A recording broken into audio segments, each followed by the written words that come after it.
ये देखना पड़ेगा which of the following is not correct पूछा है या which of the following is correct पूछा है, which of the following statement are true पूछा है या फॉल्स पूछा है। तो ये सब जो छोटी छोटी चीजें होती हैं, आपको MS धोनी की तरह कूल रहना है, एग्रेसिव में नहीं आना। वो एग्जाम में कितना हमें आता है इससे ज़्यादा इंपॉर्टेंट है कि एग्जाम में जो क्वेश्चन आ रहे हैं उनको हम किस तरीके से टैकल करते हैं। जो क्वेश्चंस हार्ड हैं उनको हमें छोड़ना पड़ेगा। अपनी कलाई में जो रिस्ट वॉच वगैरह होता है वहाँ पे ऑलरेडी क्लॉक वगैरह लगी रहती है जो आपको टाइम टू टाइम बताती रहेगी, तो आपको रिस्ट वॉच वगैरह भी लेके नहीं जाना है। तो hello everyone, this is Mrityunjay. और जैसा कि हमें पता है कि नीट 2023 का जो एग्जाम है वो 7 मई को होने वाला है।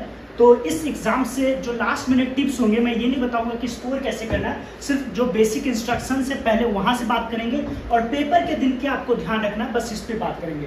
तो सबसे पहले नीट 2023 में जो बेसिक चीजें जो आपको लेके जानी है, एक आपको एडमिट कार्ड जो मिलेगा उसका प्रिंटेड 2 कॉपी रखना है। एक अपने पेरेंट्स को आप बाहर में दे सकते हो और एक खुद लेके जा सकते हो। तो सबसे पहली बात तो एडमिट कार्ड का आपको 2 कॉपी निकाल लेनी है और पासपोर्ट साइज फोटोग्राफ्स 4-5 रख लेना है। तो पासपोर्ट साइज फोटोग्राफ्स रखना है। वैलिड आईडी कार्ड, अगर आप 18+ हो, क्योंकि नीट में ड्रॉपर्स भी होंगे, तो अगर आप 18+ हो तो वोटर आईडी कार्ड रख सकते हो, आधार कार्ड रख सकते हो, पैन कार्ड रख सकते हो। जो भी वैलिड आईडी कार्ड अवेलेबल है उन्हें आप ले जा सकते हो। एक आपको मास्क लेके जाना है, तो जो भी मास्क आप लेके जाओगे, अंदर जाओगे तो मास्क चेंज आपको मिलेगा, लेकिन मास्क यहाँ से लेके जाना है, ठीक है। एक ट्रांसपेरेंट वाटर बॉटल लेके जाना है। उसके बाद जब आप सेंटर के अंदर जाओगे तो वाटर बॉटल से जो ट्रांसपेरेंट जो भी स्टिकर वगैरह होगा उसको आप निकाल सकते हो। तो एक वाटर बॉटल भी आप अपने साथ रख सकते हो। अगर आप स्लीपर्स में जाते हो तो सही रहेगा, शूज़ वगैरह में नहीं जाना होता आपको, वहाँ पे कोई ब्रांडिंग नहीं दिखानी है। और गर्ल्स के लिए है कि हाई हिल्स उनको नहीं प्रेफरेबल रहेगा, तो आप नॉर्मल लोअर वगैरह में जा सकते हो, ठीक है। और अगर आप PW से बिलोंग करते हो तो आपको PWD का सर्टिफिकेट लेकर के जाना वैलिड है। तो ये तो चीज़ें मैंने आपको बता दी जो कि आपको लेके जानी है। जो नहीं लेके जानी है उसमें आपको पेन और पेंसिल अपना नहीं लेके जाना है। वहाँ पे जब आप जाओगे तो वहाँ पे आपको पेन और पेंसिल अपने आप मिल जाएगा। रबर इरेजर वगैरह आपको नहीं लेके जाना है। अपनी कलाई में जो रिस्ट वॉच वगैरह होता है वहाँ पे ऑलरेडी क्लॉक वगैरह लगी रहती है जो आपको टाइम टू टाइम बताती रहेगी, तो आपको रिस्ट वॉच वगैरह भी लेके नहीं जाना है। तो एग्जाम जो है आपको पता चल चुका होगा 7 मई 23 को, मतलब 2023 को हो रहा है। और इसकी जो टाइमिंग होगी वो 2 बजे से 5:30 या 5 बजे तक आप मान सकते हो। तो ये सारी चीज़ें थी जो बेसिक रिक्वायरमेंट्स थी जो आपको पता होनी चाहिए कि नीट के एग्जाम में क्या आपको लेके जाना है और क्या आपको नहीं लेके जाना है। अब कुछ मैं लास्ट मिनट टिप्स दूंगा। वैसे तो मैं एडवांस के लिए JEE main plus advance specific topic बनाता हूँ, लेकिन कुछ बच्चों की रिक्वायरमेंट आ रही थी तो इसमें मैं ये नहीं बताऊंगा क्या पढ़ना है। जो पढ़ना आपने ऑलरेडी पढ़ रखा है और 2 से 3 दिन मुश्किल से बचा है, और जब ये वीडियो शूट होके अपलोड होगा तो मुश्किल से आपके पास 2 या 3 दिन ही बचेंगे। तो मैं एकदम फटाफट से बता देता हूँ कि आपका जो शेड्यूल है, जो आप सोते हो 7-8 घंटा आपको सोना है और 2 से 5 के बीच में कभी नहीं सोना है, क्योंकि एग्जाम का टाइमिंग है। तो आपको जो बॉडी स्लीप साइकिल है उसको डिस्टर्ब ना हो, इसलिए 2 से 5 के बीच में आपको नहीं सोना है, ठीक है। OMR जो JEE मेन प्लस एडवांस वगैरह के एग्जाम होते हैं वो क्या होते हैं, ऑनलाइन मोड में होता है। तो वो बंदा कंप्यूटर में करता है तो उसको उतनी ऑफलाइन की फील नहीं लेनी होती है। लेकिन आपको अब OMR सीट में वहाँ पे भरना होगा, तो आपको ध्यान रखना 10 से 15 OMR में भर के देख लिया करो। OMR में तो गलती बिल्कुल भी नहीं होनी चाहिए, ठीक है। इसलिए ऑफलाइन की फील लेने के लिए OMR में वर्क करना स्टार्ट कर सकते हो। 15 से 20 OMR तो भर ही दो। उसके बाद मैंने लिख रखा है मॉक टेस्ट। मैं जूम कर रहा हूँ कि आप कहीं ना कहीं से कोचिंग वगैरह कर रहे होंगे, अगर सेल्फ स्टडी भी कर रहे हो तो कहीं ना कहीं से आपने टेस्ट वगैरह ले रखा होगा। तो FST का मतलब हुआ फुल सिलेबस टेस्ट। तो अब जितने भी दिन बचे हैं आपको अब और कुछ नया नहीं पढ़ना है, जो फुल सिलेबस टेस्ट होता है वही देना है, सो दैट कि आपकी प्रिपरेशन पता भी चले कि आप कितने पानी में हो। और जो गलतियां आप कर रहे हो, जो टॉपिक में मान लो कोई क्वेश्चन नहीं बन रहा है, तो उस क्वेश्चन को स्पेसिफिकली जाके आप रिवाइज कर सकते हो मॉक टेस्ट की मदद से।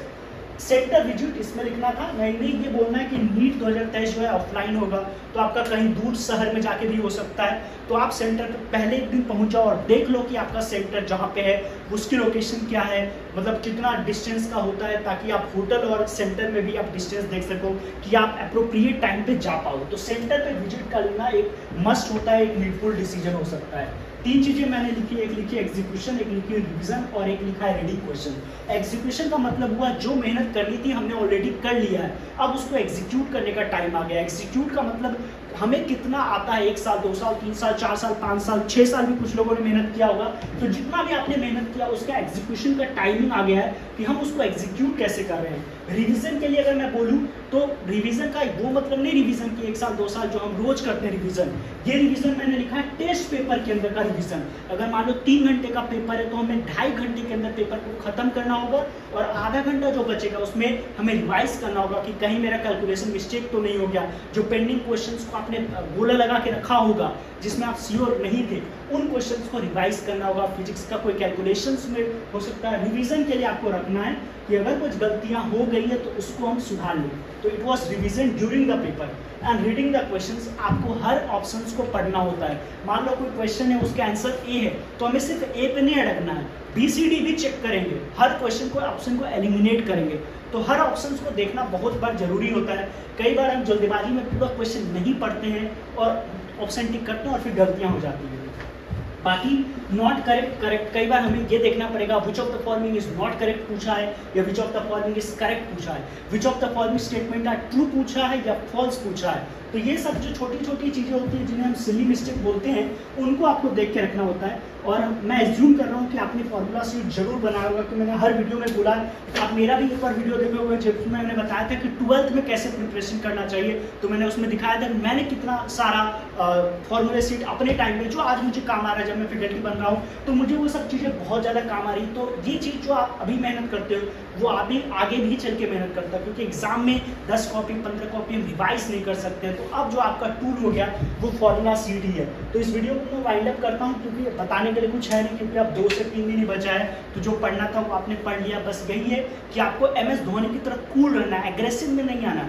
वो एग्जाम में कितना हमें आता है इससे ज़्यादा इंपॉर्टेंट है कि एग्जाम में जो क्वेश्चन आ रहे हैं उनको हम किस तरीके से टैकल करते हैं। जो क्वेश्चंस हार्ड हैं उनको हमें छोड़ना पड़ेगा, क्योंकि जो नीट और जेईई मेन और एडवांस में यही डिफरेंस है कि नीट में कौन कितना जल्दी क्वेश्चन करता है इस पे इंपॉर्टेंट होता है। मुश्किल से 1 मिनट आपके पास होता है तो आपको सोचने की क्षमता रखनी होगी कौन से क्वेश्चन को करना है, किस क्वेश्चन को नहीं करना है। तो आई होप करता हूँ कि ये वीडियो आपको पसंद आया होगा और नीट के लिए ऑल द बेस्ट। और हाँ, अगर चैनल पे नए हो तो प्लीज़ सब्सक्राइब कर देना, क्योंकि जेईई मेन प्लस एडवांस और नीट से रिलेटेड वीडियोस मैं इस चैनल पे लाता ही रहता हूँ। तो मिलते हैं नेक्स्ट वीडियो में, तब तक के लिए okay bye, thank you, love you all.